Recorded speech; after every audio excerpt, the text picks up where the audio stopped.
Boa noite, pessoal. Eu sou Leandro Melo. Eu sou Carlos Rodrigues. E esse é o programa Espiritismo na Humanidade.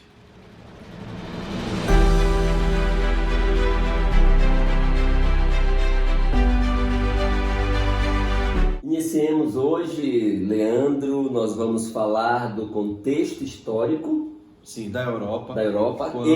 Quando da chegada do Espiritismo, né? Os eventos ali que moldaram a psicosfera espiritual da França para que o professor Denisard ele pudesse atuar, ainda com muitas dificuldades, mas pudesse pôr em prática a sua missão, que era codificar o Espiritismo. Certo. E o século XIX, o início do século XIX, Carlos, ele chegou na Europa já trazendo a bagunça, a revolução, ou seja, os ânimos estavam exaltados, as pessoas estavam vindo ali de um reinado muito desastroso de Luís XV, que deixou a população praticamente na miséria, né? E aí a gente vê pessoas, espíritos de escola chegando para começar a pavimentar essa contraparte astral, vamos dizer assim, né? essa psicosfera espiritual da França. E aí nós temos, Carlinhos, por exemplo, Montesquieu, nós temos Voltaire, nós temos Rousseau, todas as pessoas usando da caneta, usando da pena, da escrita, dos livros, uma ideia de liberdade, uma ideia de fraternidade. E aí o que vem depois? A Revolução Francesa. Ecoou, explodiu. A Europa, a França, necessitava dessa eclosão das pessoas lutando por liberdade. E aí teve as manifestações de pessoas, por exemplo, durante a Revolução Francesa, escritores como o Zola, que militam na causa republicana e socialista. Nós temos, por exemplo, Victor Hugo, que escreveu uma obra que a grande maioria das pessoas conhece, Os Miseráveis. Belíssima obra. Belíssima obra, exatamente. Você disse uma coisa muito interessante. E aí, vem depois disso, na sequência, a espiritualidade nesse momento, Jesus tinha uma certa pressa. Revolução Industrial. Aí as pessoas foram vendo a maneira de construir as coisas, de produzir muito mais rápido. Inclusive estudos foram postas em prática, por exemplo, saneamento básico, que a população não tinha. Isso no século XIX. Isso no século XIX. Nós estamos falando do século XIX. Exatamente, do século XIX. E aí, passando mais ainda nesse contexto de revolução industrial, Revolução Francesa, tem as manifestações artísticas e culturais da época. Aí a gente vê o pintor francês Eugène Delacroix, que é o líder do movimento romântico na pintura, na França. Nós temos Victor Hugo escrevendo a obra, como a gente acabou de citar, Os Miseráveis. Então tem na música Beethoven, que homenageia Napoleão. Tem a Nona Sinfonia, por exemplo. Tem Liszt, tem muita coisa. Então a Europa fervilhava. Era cultural, era filosófico, era histórico, era a Revolução Industrial, era a Revolução Francesa. Então o povo... Será que a gente não estava lá? Ah, certamente. Certamente. Uma maneira de ver isso, Carlos, são as ideias inatas. Tem coisa que a gente lê no Espiritismo, que você que está aí, que vai assistir o vídeo, lê e escuta, que você, poxa, eu já sabia disso. Mas isso é das nossas vidas antigas, exatamente, anteriores, né? Certamente a gente estava lá, certamente nós estávamos lá. E aí, durante esse cenário de várias transformações política, filosófica, religiosa, social, científica da época.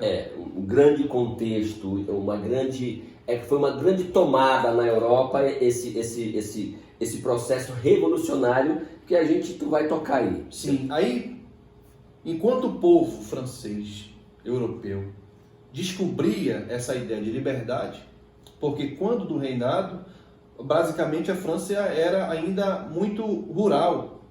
Então o povo estava despertando para essa 1800 liberdade. e alguma coisa? Exatamente. Estava despertando para essa liberdade. Enquanto isso, o que cruzava o oceano vindo da América do Norte?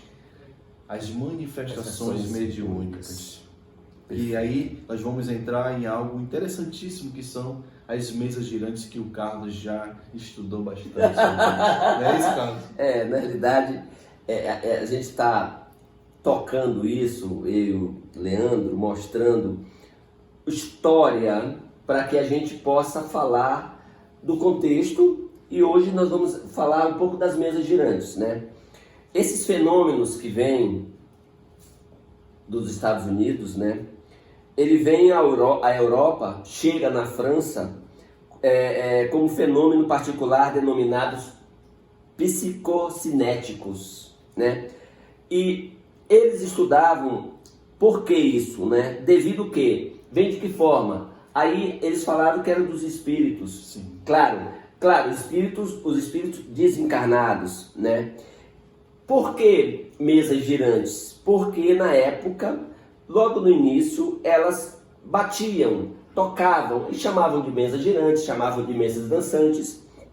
O interessante disso tudo é que a gente fala que começou no século XIX, mas Antes de Cristo. bem antes de Cristo, em Cartago, no ano de 160 a 230 antes de Cristo, eu vou ler até aqui. Esse tipo de comunicação com o invisível não era absolutamente inédito, né? Isso já acontecia antes. Então é interessante esse ponto. Um grande gênio, teólogo e doutor da igreja, nascido em Cartago, Quintus Semptius Florensis Tertulianus, é tido como o primeiro a empregar as comunicações com o mundo dos espíritos. E eu, através da mesa girantes, e aí a gente estuda, mas esse ponto, Leandro, que eu falei agora, a gente não vê por aí, a gente acha que começou agora, no século XIX, na época. Não, já existia antes. Foi catalogado agora, no século XIX, né?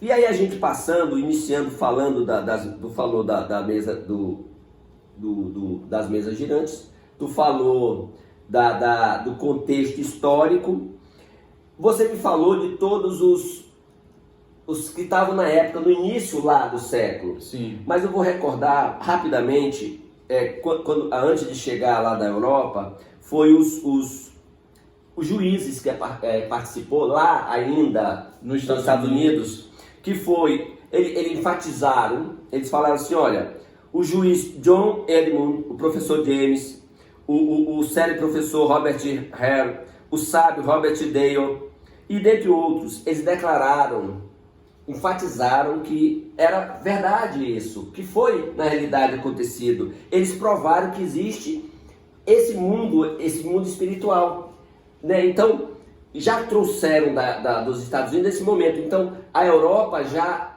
veio, como diz, sabendo de alguma coisa, ou seja, que veio dos Estados Unidos. E o né? interessante, Carlinhos, tu vê que antes desse professor, desse juiz, atestar que o evento era verdadeiro, que havia uma inteligência por trás, a mesa girante americana, vamos dizer assim, ela era um evento normal de paranormalidade, sim, onde sim. vários curiosos chegavam lá. E olha como a semelhança das coisas. Na França, a mesma coisa, até que Kardec foi e disse, não, opa, existe algo muito mais interessante do que o simples bater da mesa. E aí nós codificamos o Espiritismo, né? Allan Kardec codificou o Espiritismo. Olha só, a galera primeiro brincou, Certo. até que veio alguém que disse, não isso aí é verdadeiro. É verdadeiro, perfeito. E pra gente nos alongar, eu vou ter uma coisa aqui interessante, na Revista Espírita, de 1867, é um parágrafo bem bacana, é um extrato da carta do Abade Lacordaire, que ele manda para uma senhora chamada Soutiné. Essa carta foi escrita em 29 de junho de 1853, mas essa correspondência foi publicada só em 1865. Eu vou ter que ler o texto. Pode ler. O texto é muito interessante, que ele fala o seguinte, um pequeno texto. Ele fala assim, Vistes girar e ouvistes falar das mesas?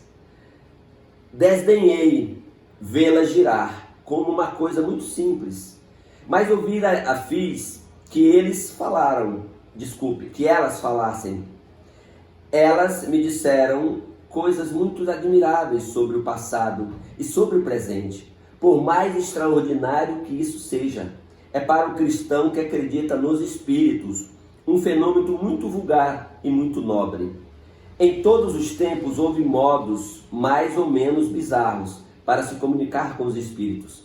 Apenas outrora se fazia mistério desses processos, como se fazia mistério da química.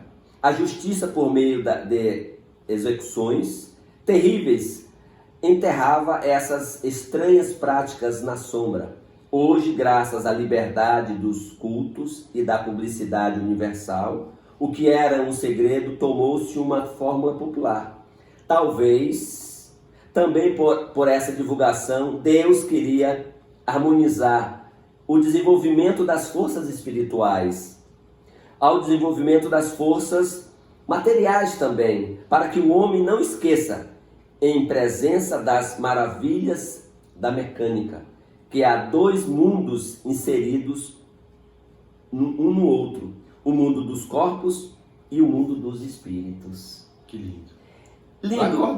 Lacordaire. Ele está no livro Evangelho segundo o Espiritismo. Perfeito.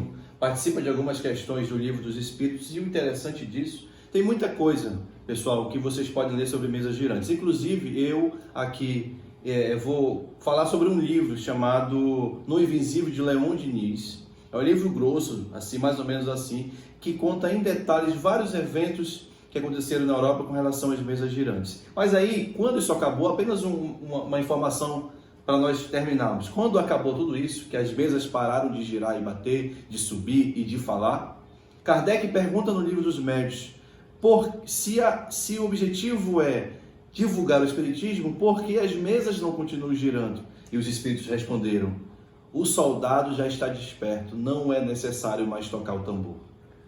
Porque, ou seja, o evento Mesas Girantes tinha varrido o mundo, estava em todos os lugares.